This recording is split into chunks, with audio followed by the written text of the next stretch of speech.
Jesus divino amigo, aqui venho agradecer por sua vinda à terra, seu amor e seu saber, por seus exemplos vivos, evangelho imortal, por ensinar como crescer e a vencer com o bem e o mal. Ó Jesus, meu Senhor, meu amigo sem igual. Nós estamos hoje no dia 10 de junho de 2015 e vamos dar início à nossa reunião, lendo aqui um pequeno trecho de um título chamado A Paciência, no capítulo 9 do Evangelho segundo o Espiritismo. A paciência, essa coisa que não sei nem porque que ainda existe, eu acho que todo mundo tem isso sobrando, né? O que está faltando é só um pouquinho de controle, mas ter todo mundo tem. Então ela deveria ser o controle da paciência, que é o que a gente precisa, porque todo mundo diz que perdeu, se perdeu é porque tinha, então parece que todo mundo tem. A questão é, portanto, é de controle. Mas aqui no meio da mensagem diz assim: a vida é difícil, bem eu sei. Compõe-se de mil nadas, que são outras tantas picadas de alfinetes, mas que acabam por ferir. Se, porém, atentarmos nos deveres que nos são impostos, nas consolações e compensações que, por outro lado, recebemos, havemos de reconhecer que as bênçãos são muito mais numerosas do que as dores. O fardo parece menos pesado quando se olha para o alto do que quando se curva a fronte para a terra. Coragem, amigos, o Cristo é o vosso modelo. Ele sofreu mais do que qualquer um de vós, embora nada tivesse de que se censurar, ao passo que tendes de espiar o vosso passado e de vos fortalecer para o futuro. Acho sempre muita força na forma como Allan Kardec codificou o Espiritismo e as mensagens que os Espíritos dão, porque à primeira vista, para algumas pessoas, são muito simples e até lugar comum. Mas quando a gente se atém um pouquinho na análise, percebemos que elas fogem daquilo que a gente ouve quase que todo dia. Agora aqui no final, quando ele diz que nós devemos espiar o passado, mas nos fortalecermos para o futuro, não fica parada a lição no meio do caminho, porque é muito comum nós ouvirmos as pessoas dizer: mas a gente tem que sofrer, a gente tem que aprender, a gente tem que aceitar. Então é uma doutrina meio acomodatícia, quando na realidade esse tipo de mensagem leva o projeto para mais adiante. Quando nós começamos a construir uma casa, é toda uma reviravolta. A partir do solo, temos que abrir o solo, cavar o solo, medir, colocar pedras, fazer base, lastro, está tudo revirado. Jamais se imagina que ali, em algum momento, alguém vai habitar. Mas quem já projetou, quem já fez toda a sua estrutura de cálculos para que a casa vá até o fim, sabe que ali está o começo de um grande futuro. Naquele momento nós temos ali pessoas trabalhando quase que na unha e no dente para poder pegar pedras pesadas, acomodá-las no solo, e depois de tudo pronto, simplesmente aquilo fica coberto e ninguém nunca mais vê. É mais ou menos isso que nós devemos fazer com o que é chamado aqui de expiação do passado. Nós precisamos expiar o passado como quem quer construir uma obra. Temos que ter a certeza de que há um grande objetivo. Mas se eu nunca falo do grande objetivo, parece apenas que eu estou fazendo uma atitude um tanto quanto insana, abrindo buraco para jogar pedras, depois cimento tudo e por fim cubro com areia de novo. Aparentemente, para que serviu isso? É o que muitas vezes nos constrange quando precisamos resgatar algumas situações mais dolorosas nas nossas experiências. Quantas e quantas vezes nós nos pegamos impacientes conosco mesmo? Mas não é possível. Por que que eu tenho que passar por isso?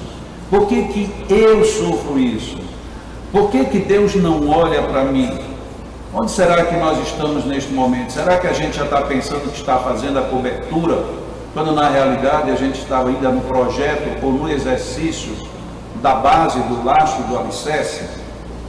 Lógico que não é sofrer por sofrer, assim como não é enterrar pedra por enterrar pedra. Tudo há de ter um objetivo. Mas todas as vezes que em vez de aterrar as pedras, eu pego as pedras e fico jogando a esmo, isso jamais vai fazer uma base para uma futura construção.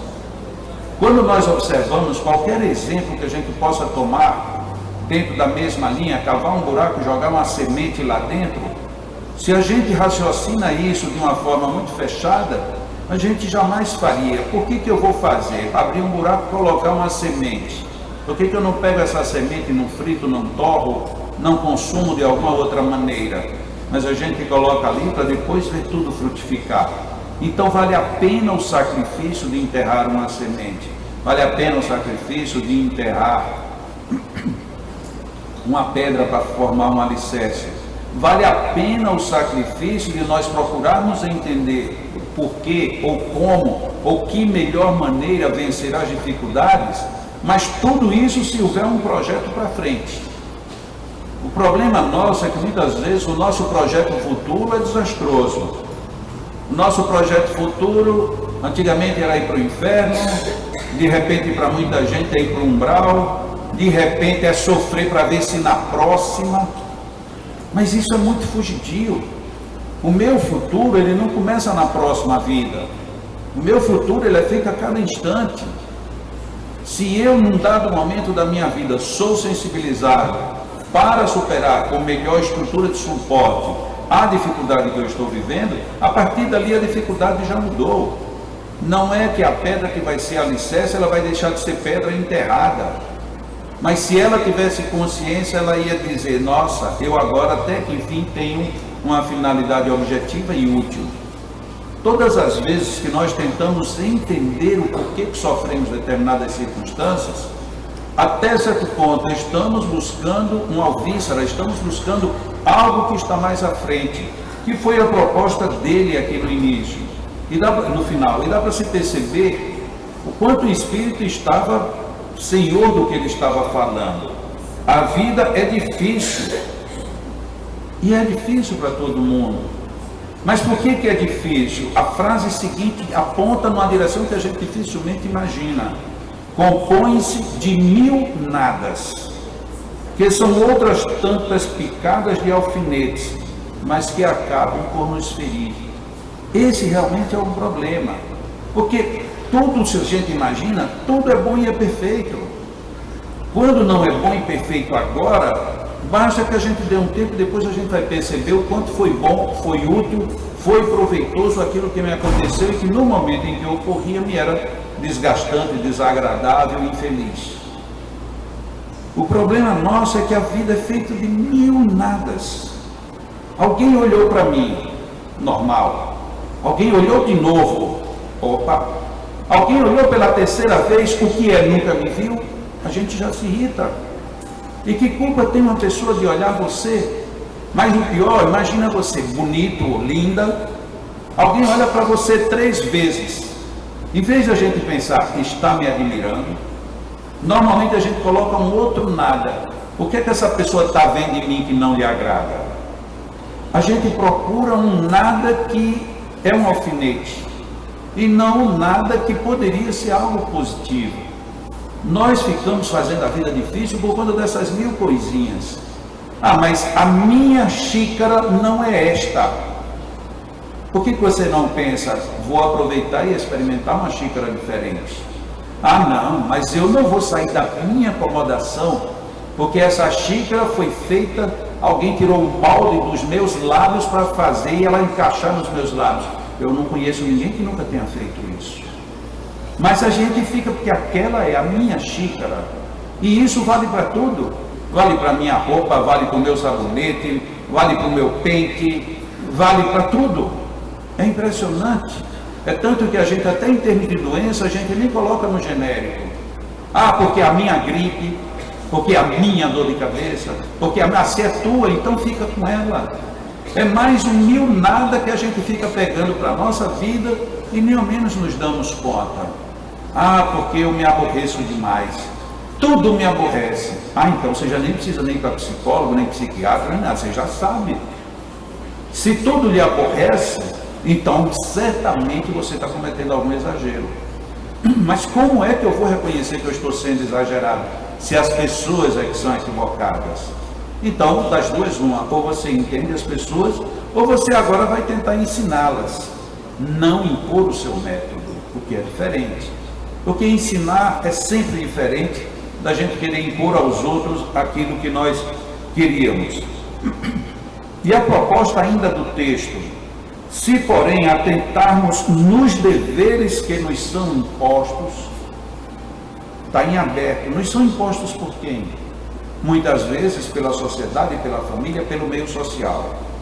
Mas a grande maioria dos deveres que nos são impostos por nós mesmos.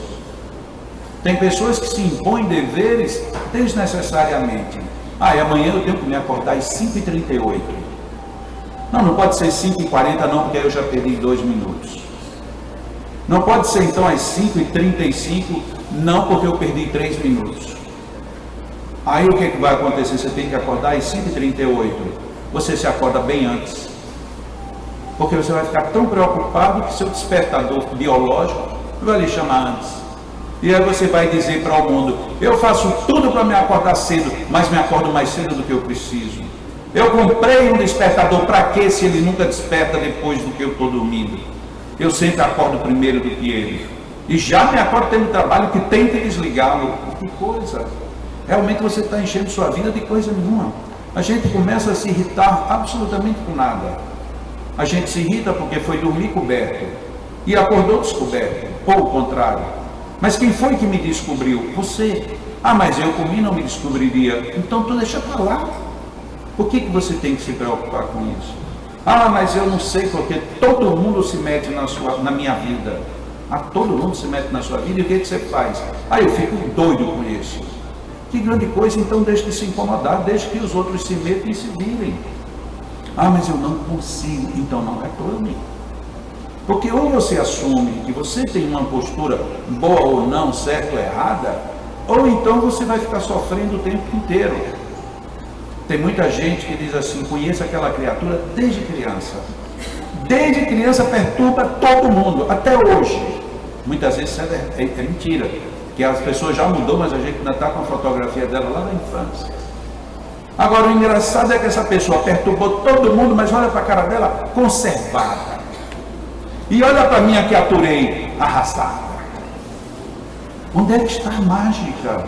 Porque às vezes essas pessoas que simplesmente vão deixando e não vão ficando impregnadas de coisas ruins, desses mil nadas, elas não se abatem. Mas a gente fica se abatendo o tempo inteiro por conta dos mil nadas que os outros nos impõem. E vamos reclamar a quem depois não precisa, olhe para o espelho que você tem a resposta.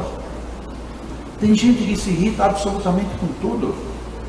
São mil nadas. E tem pessoas que já aprenderam isso de uma forma, às vezes, até um tanto quanto, desculpa a expressão forte, irresponsável.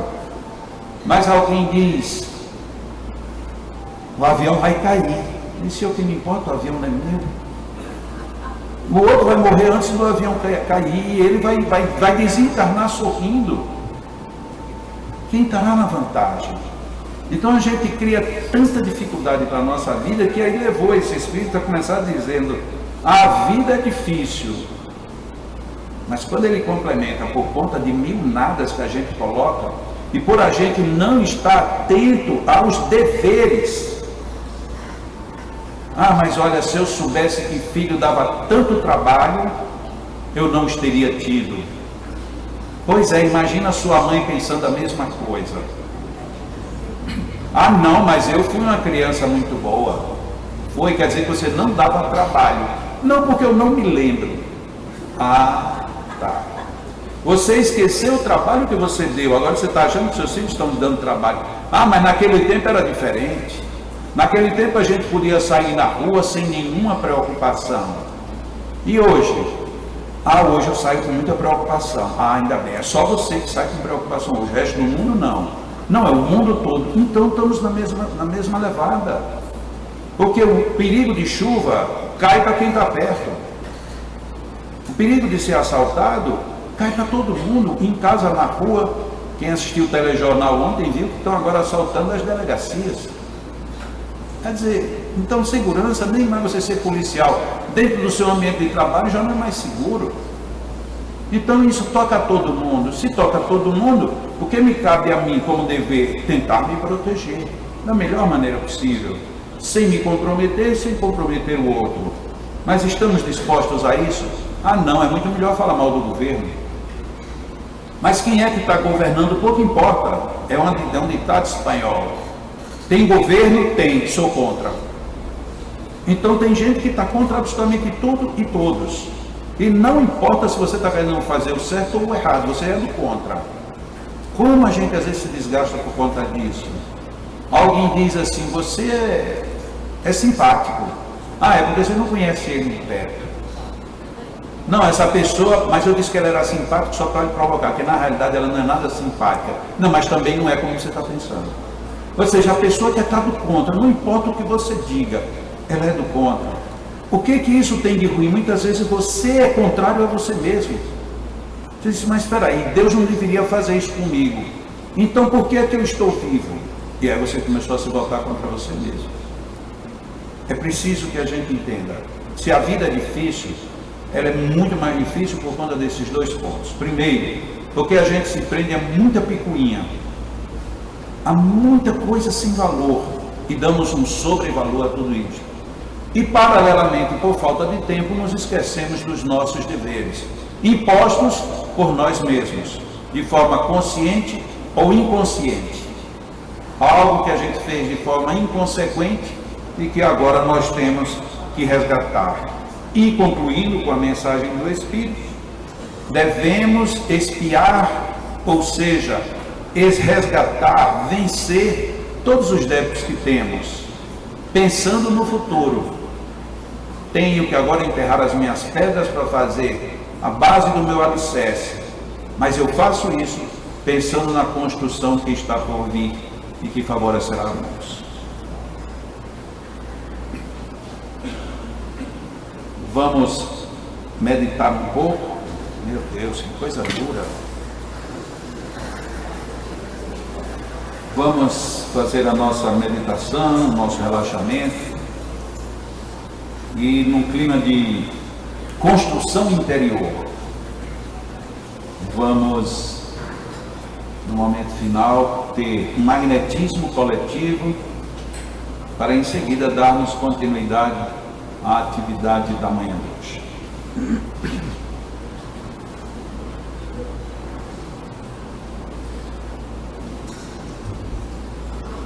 Podemos observar hoje que o dia já amanheceu nos dizendo: eu não sou como você quer, mas eu sou melhor do que você espera. Porque o dia já nos sorriu dizendo: eu tenho água e eu tenho sol. Eu tenho chuva para que tudo fique fértil, fertilizado. E eu tenho sol para promover todo o calor que a vida nos reclama, dando-nos oportunidade de movimentar aquilo que devemos e refletirmos como um grande arco-íris que se forma à nossa frente, toda a beleza que podemos viver. Quando não tivermos em mãos um bom livro, quando não pudermos ouvir uma boa música, quando não tivermos como assistir uma peça de teatro, um programa televisivo, um filme, muitas vezes basta apenas que a gente feche os olhos e, numa atitude de reconhecimento e louvor, imaginarmos qualquer cena da natureza. O nascimento de um animal, o sorriso de uma criança, um sol que sai por trás das nuvens, uma lua e estrelas que aparecem na escuridão da noite.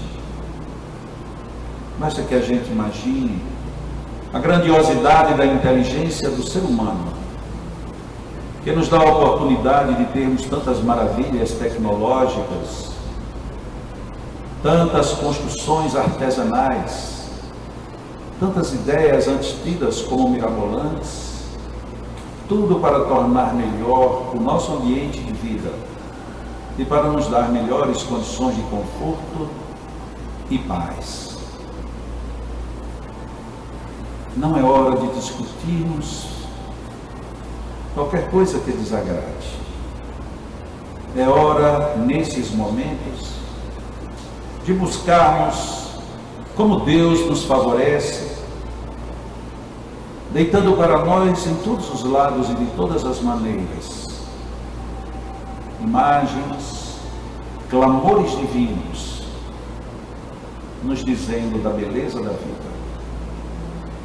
E nós fazemos parte desta obra rara, de uma beleza incomparável, ainda que muitas vezes estejamos com a mente e o coração em verdadeiros tumultos.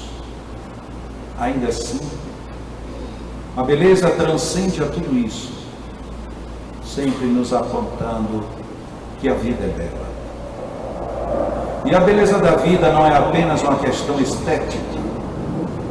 A beleza da vida é a grandiosidade interior que habita toda a essência do que somos, não importando se estejamos bem ou menos bem.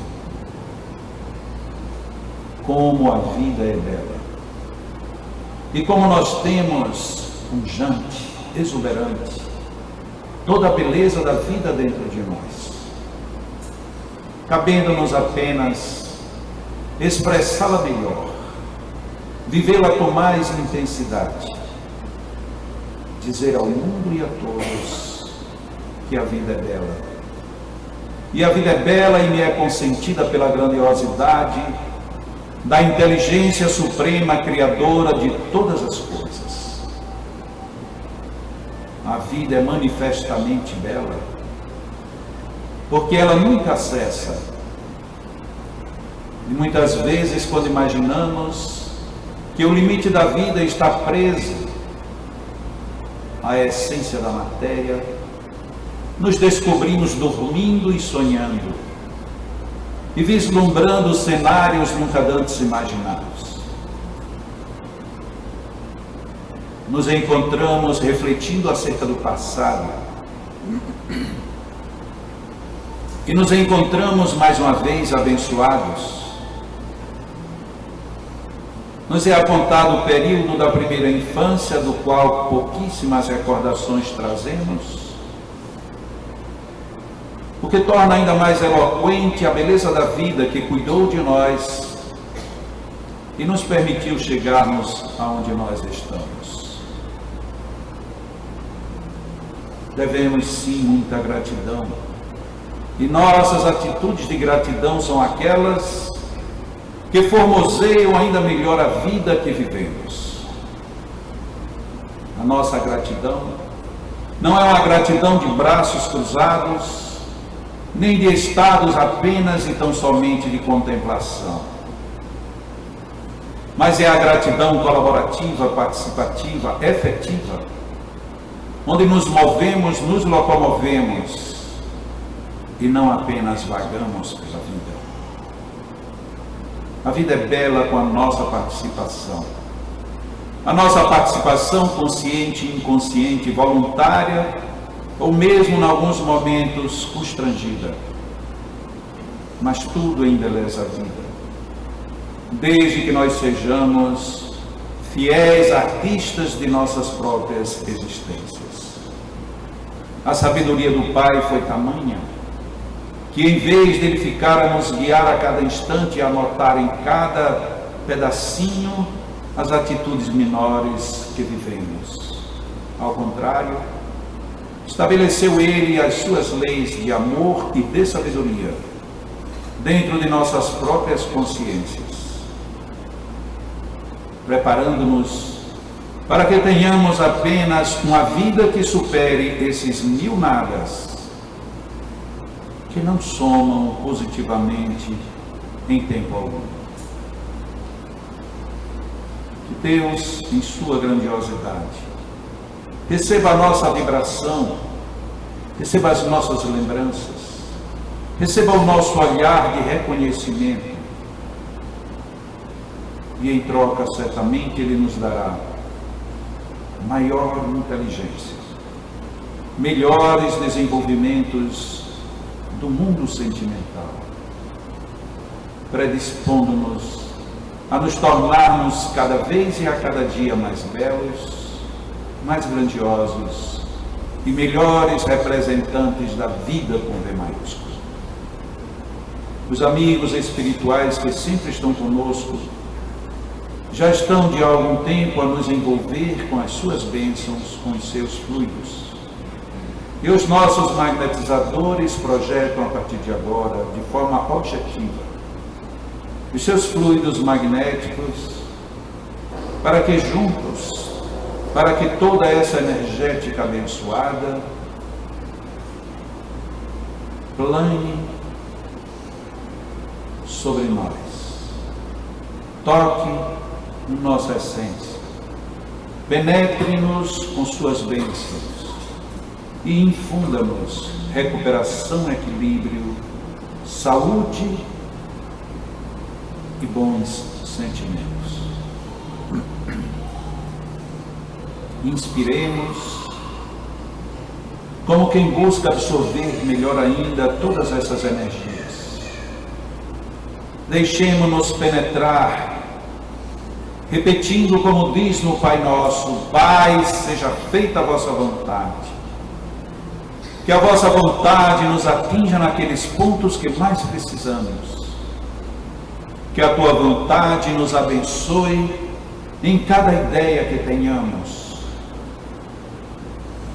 Que a tua vontade seja grandiosa e que adquiramos contigo a inteligência para percebê-la, recebê-la, aceitá-la e vivê-la com grandiosidade. Inspiremos, buscando manter firmemente todas essas energias. E agradeçamos a Deus e aos amigos espirituais por tudo isto que nos é concedido.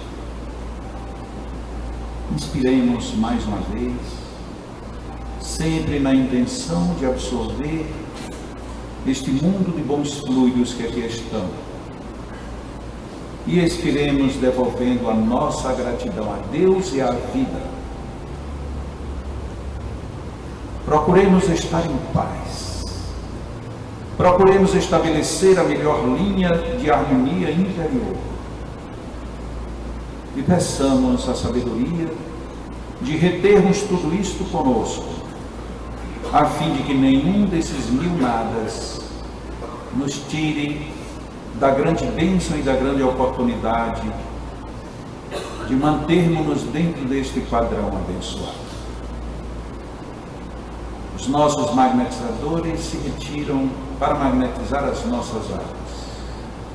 E nós, em atitude de respeito à vida e de gratidão a Deus, permaneceremos em oração,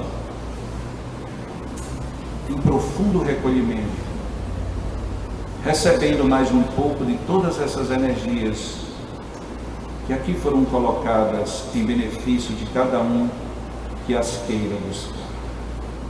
Estejamos em paz, busquemos a nossa harmonia em nome de Deus.